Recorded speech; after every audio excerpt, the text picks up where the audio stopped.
I don't remember what it's like to walk down the beach. I don't remember what it's like to, go out and exercise, like there's none there. I think a lot of men think having body image issues is something that is unmasculine in nature to begin with. I always had to make sure that when I took photos and posted them on social media that it somehow concealed and hid the fact that I had gynecomastia. Over the last, I'd say 5 to 10 years, there's definitely been an increase, especially in males pursuing cosmetic surgery to improve their appearance.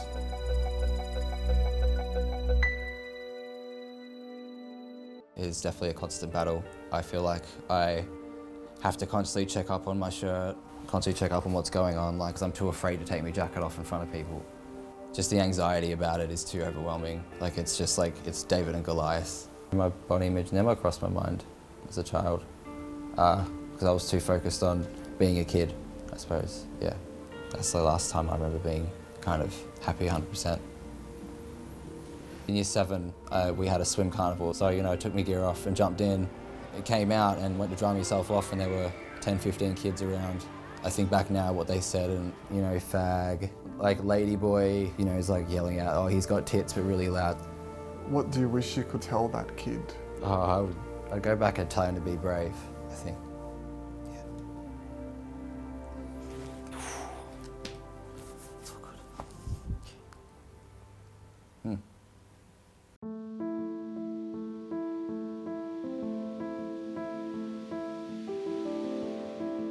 Gynecomastia is extremely common in teenage boys and it's almost normal. It may not be significant and it may only be a little bit noticeable, but it can be quite moderate and can cause a lot of embarrassment. My name is Dr. Scott John Turner. I'm a specialist plastic surgeon.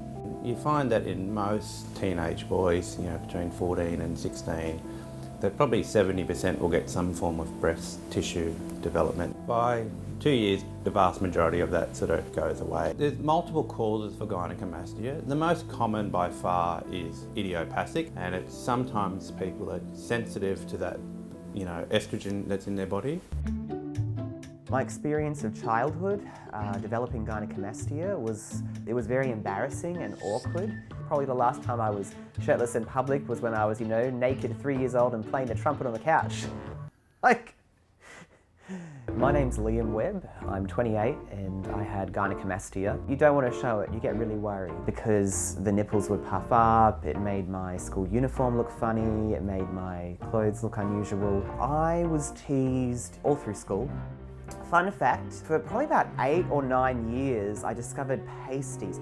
Wonderful things that you stick them on these little nipple shields and then they squish down the nipple. So I wore these for ages. I bought so many from bras and things that I'd gone and entered into this drawer so many times. Got this call on the phone from them. They said, oh, is this Liam Webb? And sounded a bit sheepish and I was like, yes it is. They were like, well you've just won a 3-kilo Easter egg.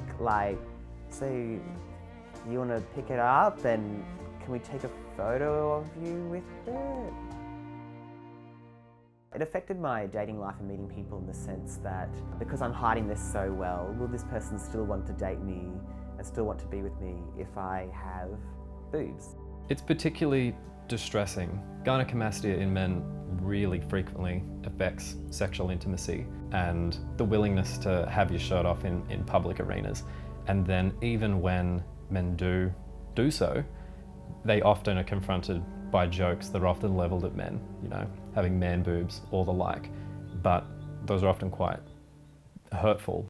I'm Scott Griffiths. I'm a researcher in male body image at the University of Melbourne. 60% of Australian men are dissatisfied with at least one part of their body. So the majority of men in Australia are concerned about at least one aspect of appearance. It is enough for them to call it a concern, not just something they think about every now and then. It's something they ideally would like to fix. So the idea that body image concerns are a female domain and that men are otherwise generally unbothered is no longer true, if it indeed ever was true.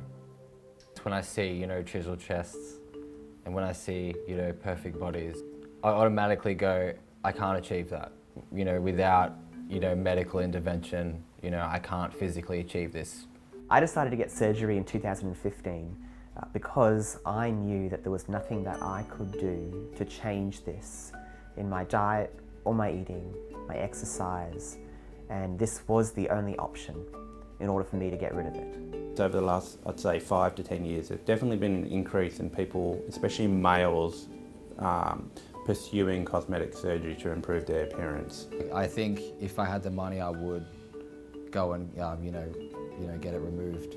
But at the same time, it's part of who I am, and I do want to be able to be proud of my body. I think everyone has that right.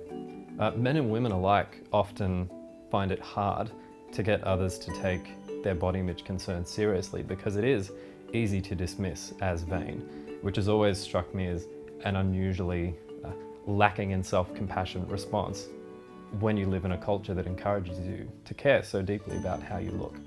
Showing people and telling people what it's like, it's only making my path easier by talking to people. So I chose to go public about my surgery just because I wanted to just be open about it. Oh my goodness, I've always wanted to do the merman thing.